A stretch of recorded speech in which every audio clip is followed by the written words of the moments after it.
A lot of times people think that the Messianic movement or the Messianic congregations that were kind of like stuck in the Old Testament, that you hear, and it's true, probably in Messianic congregations, you hear more of the Old Testament than in most traditional churches. That's certainly true. But we focus upon the Tanakh. Why? Okay.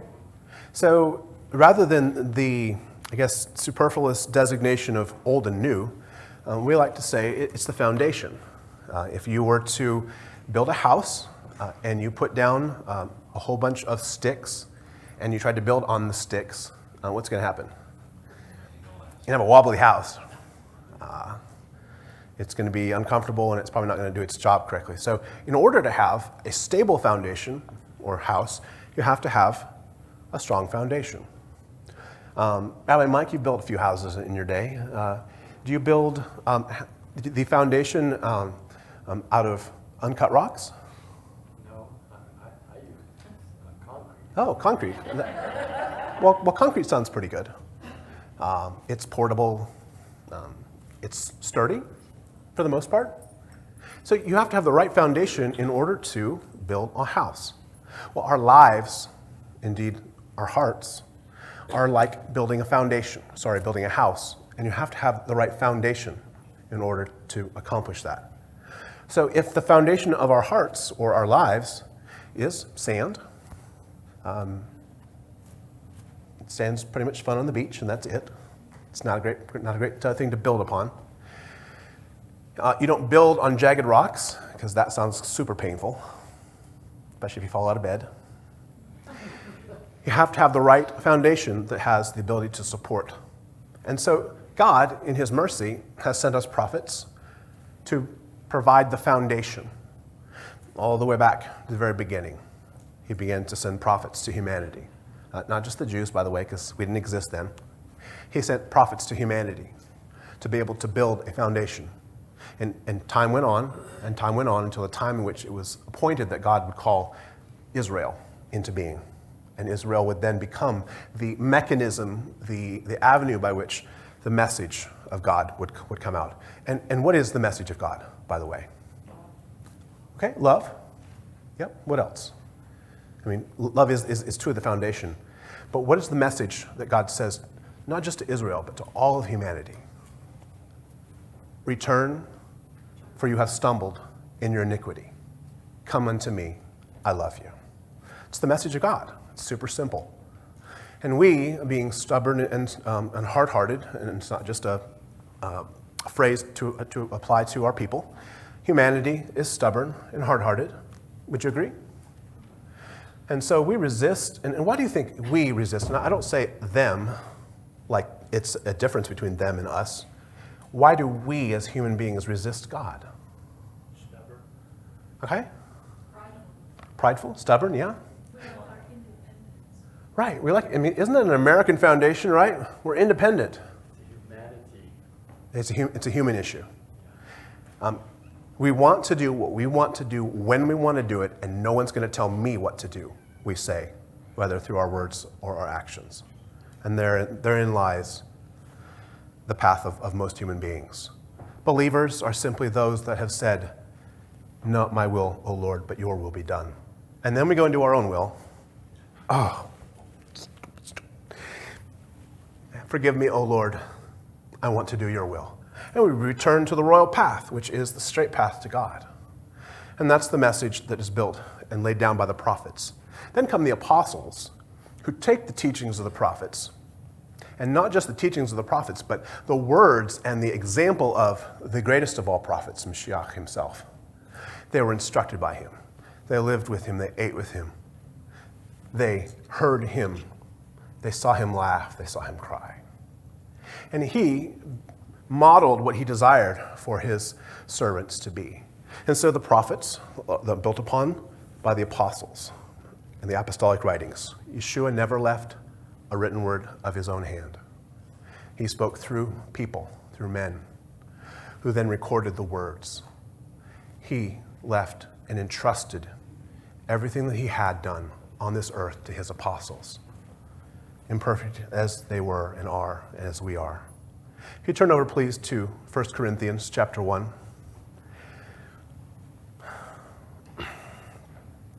Abba Paul, the apostle, was and remains one of the greatest of all theologians because he lived the theology. He came straight face to face with the theology on the road to Damascus, who blinded him. And he fell to the ground and was humbled.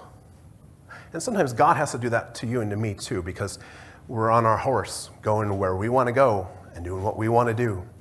And God, in his mercy, has to blind us for a minute so that he can get our attention. Well, the apostle went on from the crusader desiring to bring to justice all those Jews that are committing blasphemy to being one of the greatest of all voices throughout history, the voice which echoes down through the scriptures to us today. The apostle in chapter 1 of 1 Corinthians and verse 18, he says, "For the message of the cross is foolishness to those who are perishing, but to us who are being saved, it is the power of God. For it is written, I will destroy the wisdom of the wise and bring to nothing the understanding of the prudent." And so this message, foolishness of the cross, what does that mean? After death, bring forth life. Yes. Thank you. Death before life. Message of the cross is foolishness. Why is it foolishness? What is wisdom? Fear of God. Okay, wisdom is the fear of God. The wisdom that we seek sometimes, we want it to make sense. That kind of wisdom is logical, which there's a certain measure of goodness to that. But the mystery of the cross is that death has provided life for those who are perishing. All of the things of God, when we look at it in the human mind, literally seem contrary. Humble yourself to be exalted. Right. Give of yourself to receive. They conflict with our flesh, our Yeah. desires. Yep. The way of the world is pull yourself up by your own bootstraps. I'm a self-made man. I'm a self-made woman. Not at the same time. No, that independent spirit is not wrong when properly applied and lived through the principles of God. But when we say, I did this. Well, I'm pretty awesome. Look at all my stuff. I did this. We say. And in that time, Messiah said of the foolish rich man, you didn't see it coming. You didn't know that it was about to happen, but your soul is required of you tonight. No. Death for a human being is final. That's how the natural man looks at it. But Christ's death on the cross destroyed the dominion of the power of death for the believer. Mm-hmm. So that death is for the believer is merely a translation from this life into his presence. For the unbeliever, it's awaiting the day of judgment. And so the cross, the foolishness of the cross, to the world looks like it's a final event, but it isn't. It's a stepping stone into true living. Amen. It is said that the cross for us is the ladder that we ascend to heaven, which there's no other way except through Messiah. We see continuing, it says, where is the wise and where is the scribe and where is the disputer of this age? Has not God made foolish the wisdom of this world? For since in the wisdom of God, the world through wisdom did not know God, and it pleased God through the foolishness of the message preached to save those who believe. And you see, the wisdom of this world would, again, if you were, to ask broadly, people would probably quote, philosophers of ancient times. And there's some good stuff there, but it can only go so far. There's a ceiling at which human wisdom cannot go past. And it may be way above us, but it is way below the true wisdom, which is of God. And so people look and they say, whenever a saying is said, or a philosopher, and there's many modern philosophers who have their television shows, and they say something that sounds wise. Ooh, wow, ooh, wow. But their wisdom will only get you so far. And you know what? If we follow the wisdom of the world, we begin to look like the world, and not the way that we should be if we are seeking to become like God. It says, continuing, that for the Jews request a sign and the Greeks seek after wisdom. So it's a statement to be able to say that our people, the Jewish people, we love signs, miracles. Why? Well, because we started this whole thing with a whole lot of miracles happening. And that, to us, is a litmus test of God. But the Greek, or the educated, they're the ones who want to have a little bit more than just, boom, a sign. They want to have a wisdom to be able to study and to be able to contemplate God. And I tell you that both ways are good when approached correctly. Do we need signs at times in our lives? Yeah. You know what? Signs are for those that need a boost in faith. Do you need a boost in faith every now and then? Man, I do. And yet, you don't just think about the miracle, and that's enough. We seek the wisdom of the Scriptures that God pours out to us. We seek something more than just an event. We want a living, flowing stream in which to dip and drink from and consume, and it strengthens us. This is the wisdom of God. It says that we preach Messiah crucified, to the Jews a stumbling block, and to the Greeks foolishness. It's a dead guy who, at this point in history, we can't verify that he did indeed rise. We have to appropriate the grace of God, which comes to us as his stream flowing into us. And grace is what? The power to accomplish his will. That gives us the ability to lay hold of this book and make it more than just a bunch of dead words. Us allowing God's grace to flow into us and igniting us to be able to take and taste from this that has more than just words. Many dead people quote the Bible, and I say dead even though they live, but they're dead inside. We want to be those that fall before God saying, I don't know, O Lord, you know. O Lord, show me.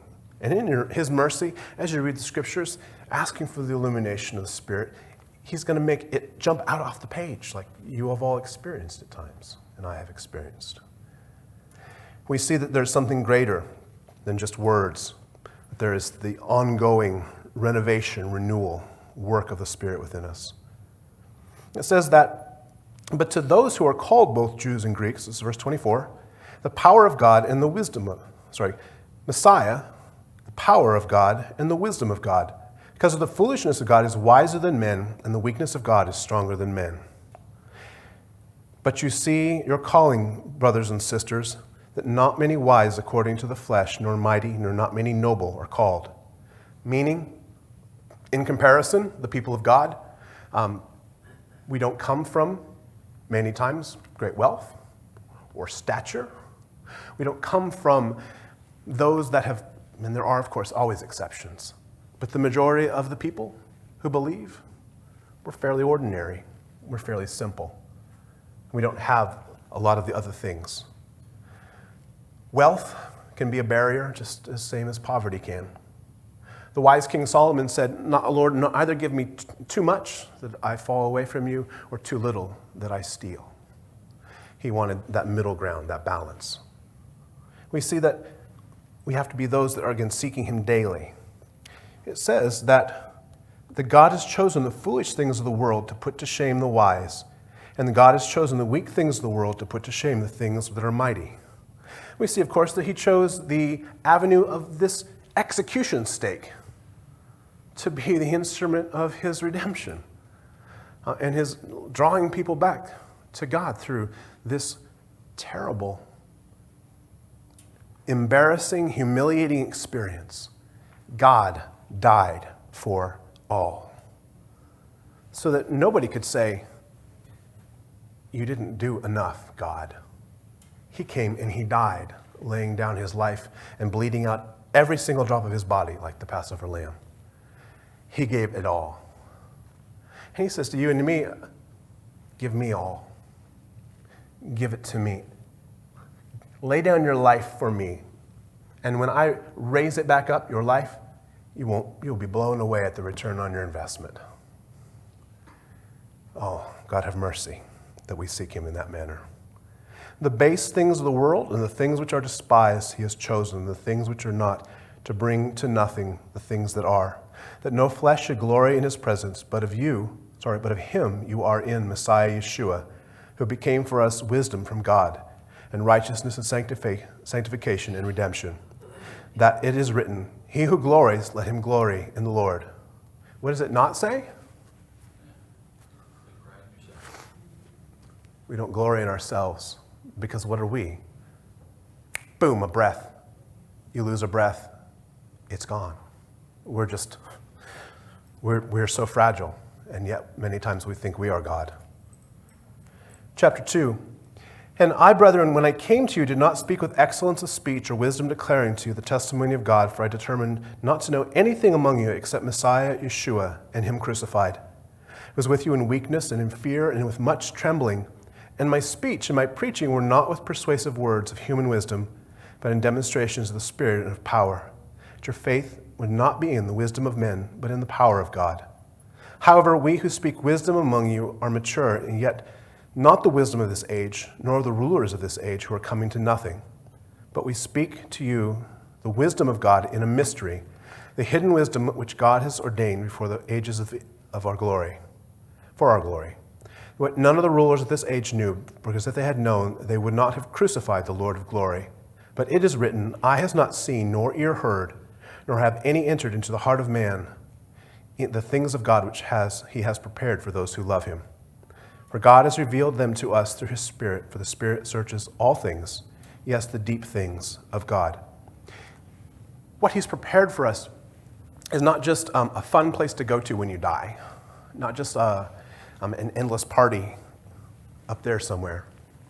He has prepared us and created us to be vessels in which we become living integrations with God, meaning that he becomes a part of us and he dwells now. But like the tabernacle of David, the tabernacle of Moses, and the temple in Jerusalem, those were temporary places. They don't stand anymore. But those were pictures of, images of what you and I are called to be. When the Ruach HaKodisha, Holy Spirit, comes into us, he comes into this temporary tabernacle, which is going to die, like the temple in Jerusalem was destroyed.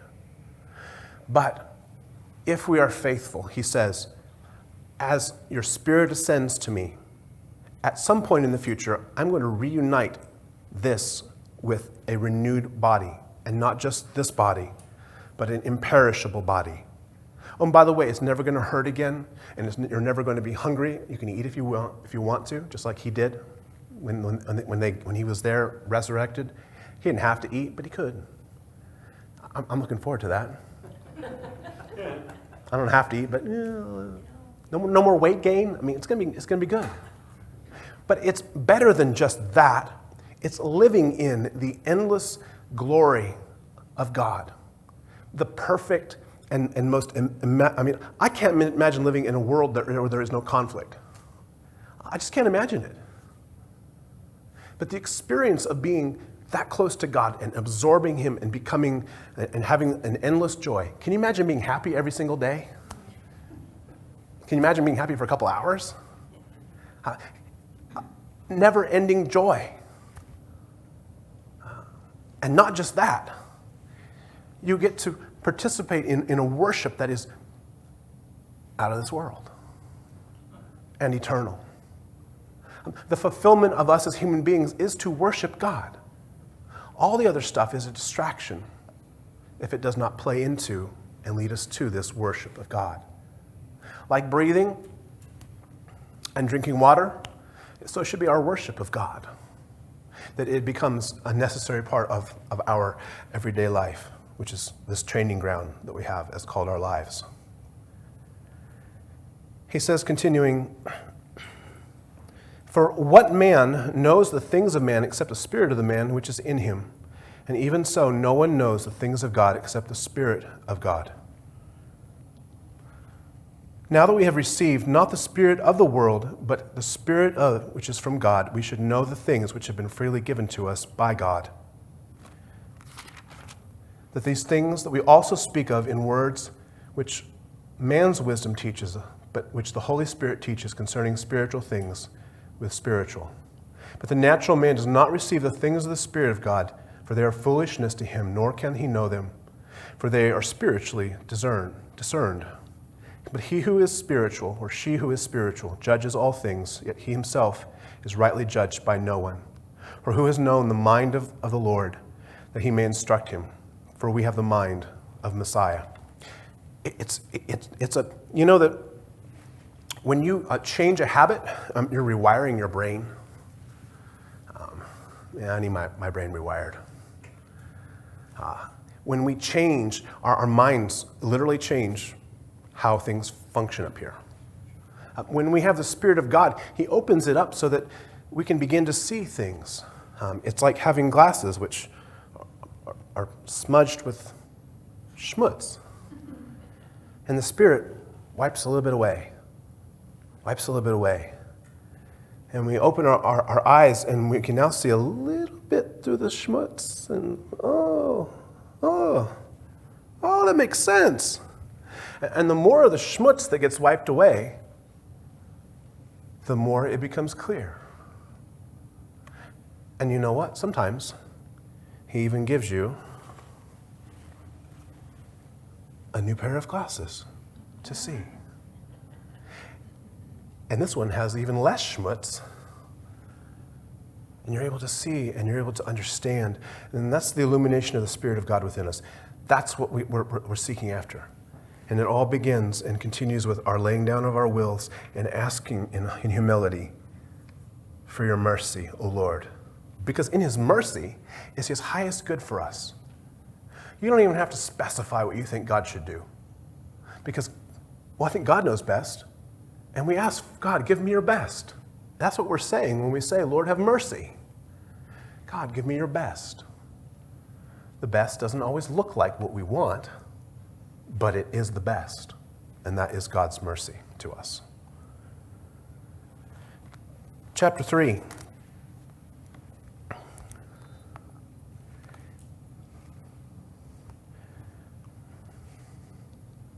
So we're actually going to jump to chapter 4, sorry.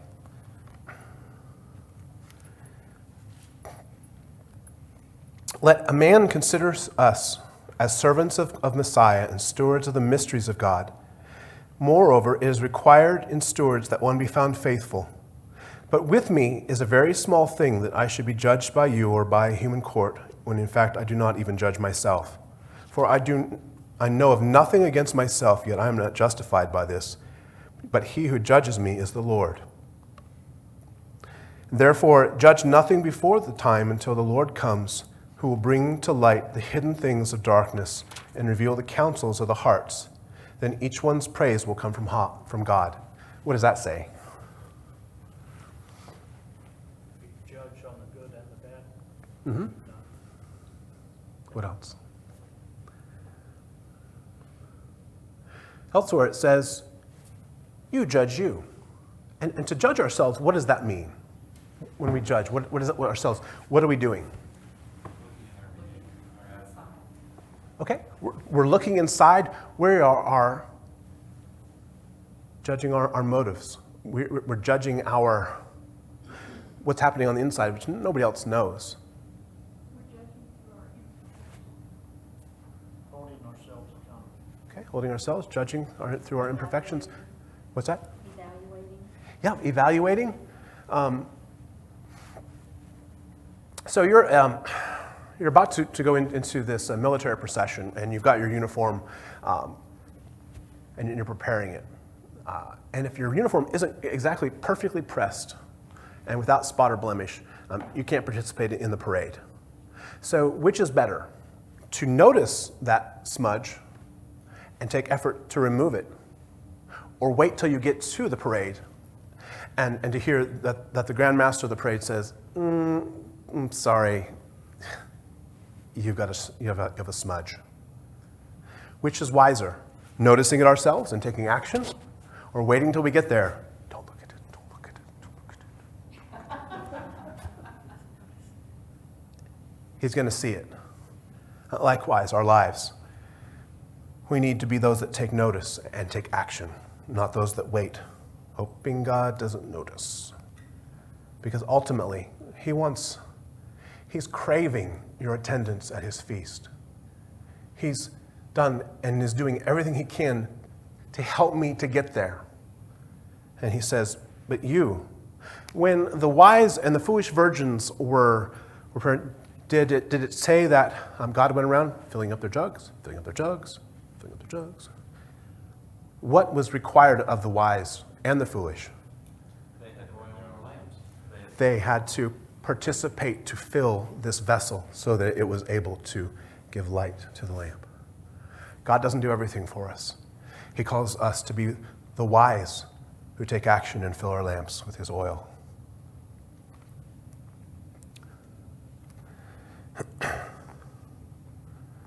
So we look for the praise, which of course is to come from God. So what does the apostle direct us constantly to do? Does he constantly say to us, be just like me and, become a carbon copy of me? Or what does he point us to? Follow me as I follow Christ. Okay. Comparing ourselves with Messiah, looking at the measure of the fool that we should be attained. Yep. The apostle doesn't say, become like me in everything, because he knew his weaknesses.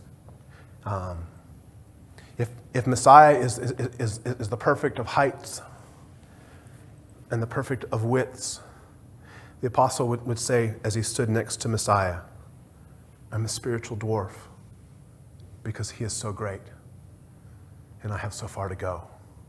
He points past himself. Messiah himself, even as he walked upon the earth, said, I'm pointing you to the Father. The Spirit of God, again, points people to who? To Messiah, who then points people to the Father. Always pointing past themselves. Of course, they are in a mysterious union, a unity of God. But they always point past themselves, showing us the true way of a servant. Chapter 10.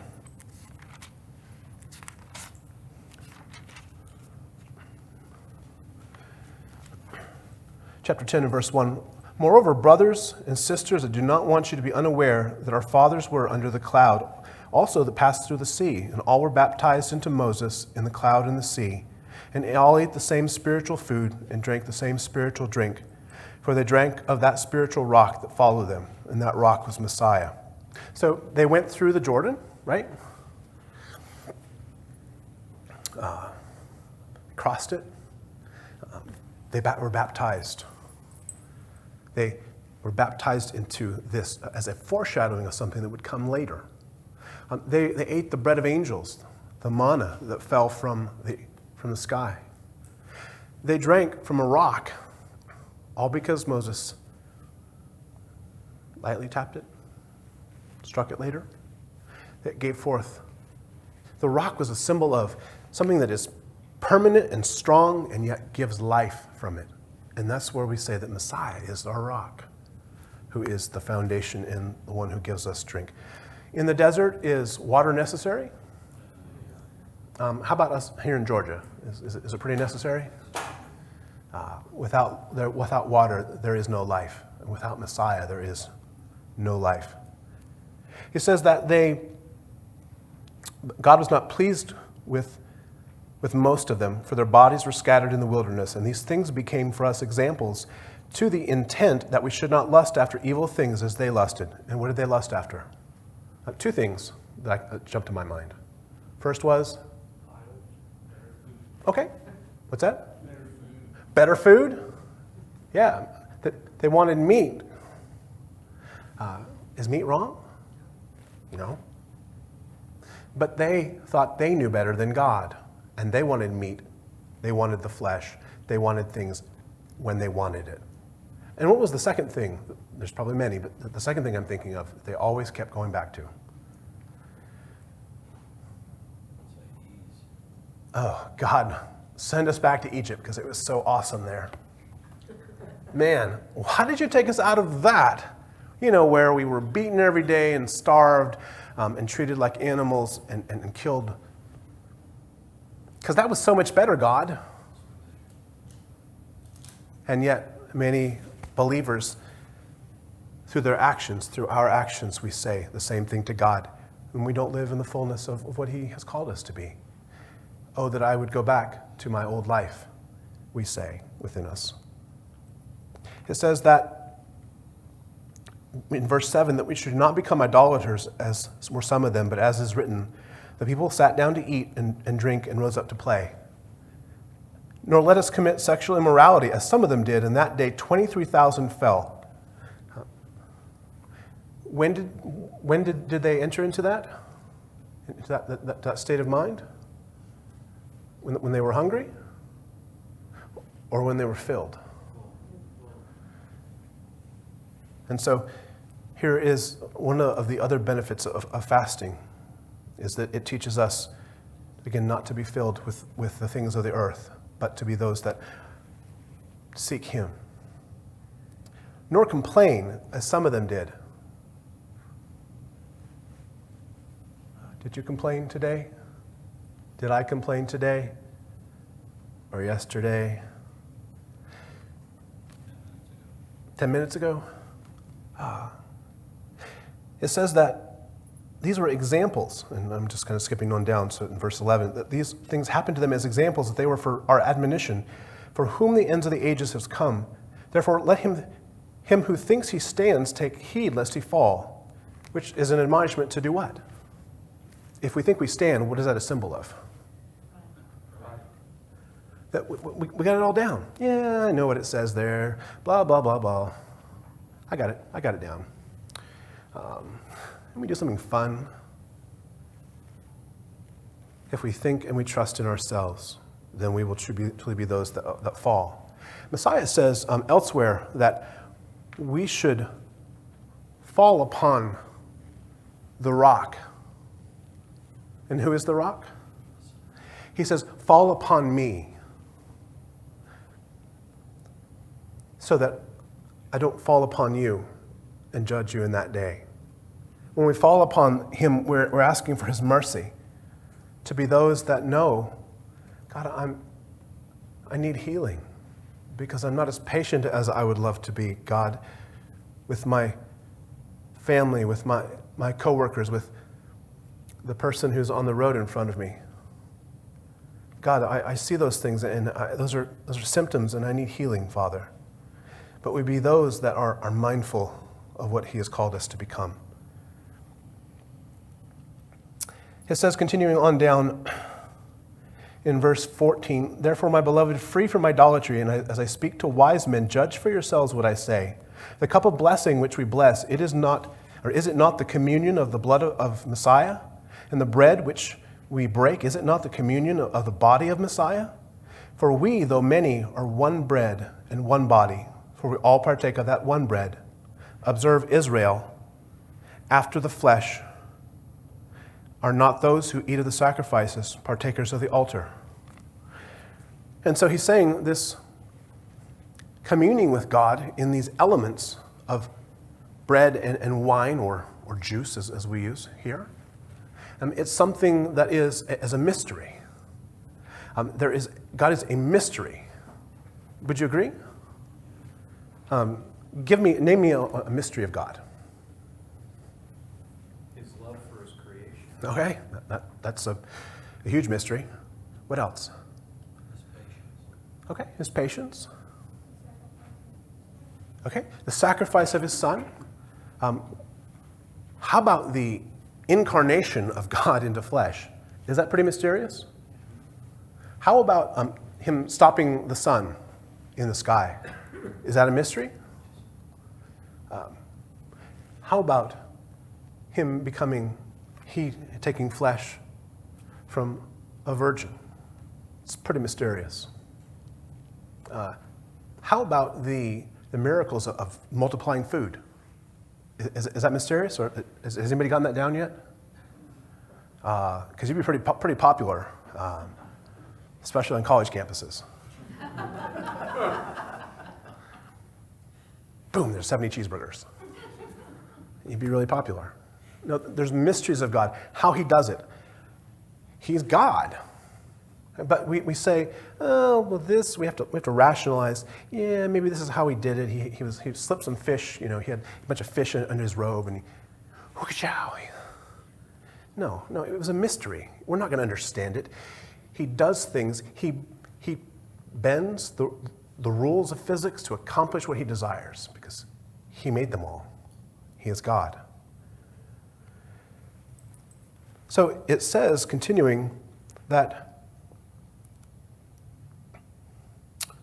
are not those who eat of the sacrifices partaker of the altars, of the altar. So in the old covenant, the priests would sacrifice the animals, they would burn them, offer them up to God, and they would take some of that and they would give it to the person who brought the animal, and some of it would be given to the priest who he would eat, and sometimes they would take it back to their families. It wasn't just cooked meat. It was holy because it had been offered to God. And that was something that was a beautiful symbol of something that would come later. If you received a piece of the offering and you treated it as just common food, it would be dishonoring God. And so when we begin to understand the framework and the foundation that he laid in the Old Covenant, it gives us an appreciation today of what we partake of when we come to his table. It's not just juice and some bread. It's something holy and special and beautiful. And we have to begin to see that just as we received from the altar of the burnt offering, our people did, that we also received from God something very special. Chapter 11 and verse 17. Of course, the apostle continues because there was things going on in the different congregations, and this, of course, was in Corinth, where at that time, it was a whole meal. You just didn't sit down and have a little piece of bread and some wine. You ate a whole meal. It was called an agape. It was a love feast. Just like the elders, when they gathered on top of Mount Sinai, they ate with God.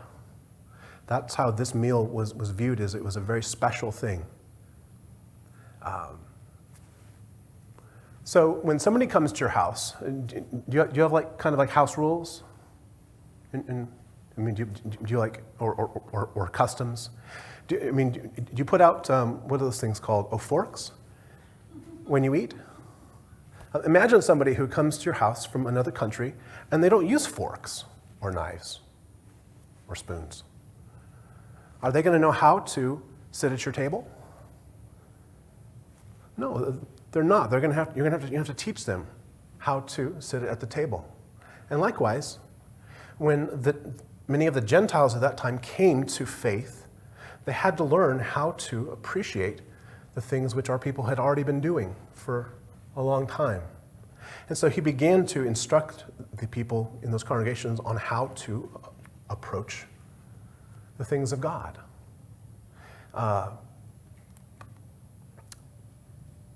Do we automatically know what the holiness of God is? Raise the temperature just a degree, please. Or do we have to be instructed in what those things are? Do you think people come into the world knowing what the Ten Commandments are? Just automatically? No, they have to learn what those are in order to put them into practice. And likewise, we also have to be those that are continually learning how to put into practice what God has asked of us. In verse 17, It says, "Now in giving these instructions, I do not praise you, since you come together not for the better, but for the worse. For first of all, when you come together as a church, I hear there are divisions among you, and in that part I believe it. For there must also be fractions among you, that those who are approved may be recognized among you. Therefore, when you come together in one place, it is not to eat the Lord's Supper, for in eating each one takes his supper ahead of the others, and one is hungry and one is drunk. What? Do you not have houses to eat and drink in? Or do you despise the church of God and shame those who have nothing? Well, what shall I say to you? Shall I praise you in this? For I do not praise you. For I received from the Lord that which I also delivered to you, that Messiah Yeshua, on the same night in which he was betrayed, took bread, and when he had given thanks, he broke it and said, 'Take, eat. This is my body, which is broken for you. Do this in remembrance of me.' And in the same manner, he also took the cup after supper, saying, 'This is the cup of the new covenant in my blood. This, often as you drink it, do this in remembrance of me. For as often as you eat this bread and drink this cup, you proclaim the Lord's death till he comes. Therefore, whoever eats this bread or drinks this cup of the Lord in an unworthy manner will be guilty of the body and the blood of the Lord. But let a man or woman examine themselves to eat of the bread and the drink of the cup. For he who eats and drinks in an unworthy manner eats and drinks judgment to himself, not discerning the body of the Lord.'" So what was he saying to those that he was instructing? Okay, do not take it lightly. What's that? Yeah. What else? What was he saying? Was he saying that it's just a worthless ritual? Just kind of go through the motions and Or was he saying this is a holy thing? Does it mean that we come to the table and we have nothing, that we're perfect when we come there? Nope. It just means that we have a sincere desire to be freed from ourselves and to become whole and healed. To understand what it really represents. Yeah. And this is literally his blood and his body. Yeah. And many times people have read this out into congregations and people go, I'm not even worthy, I can't take it. No, if you know you're not worthy, then you're more worthy to take it. Because you're saying, I can't do this whole journey thing, God. I need you. Come to the table, he says. The table is there for his children, not for dogs. His table is there for his children to be received and be refreshed and renewed. We just simply have to approach it with a little bit of an awe. I don't understand, oh God, but you say, come to me. So here I come. You say I have to come like as a little child. And Father, I feel so far away. I don't even remember what it was like. But a child is humble and is trusting. So Father, I come to you. That's how we should come to his table, in that type of a way.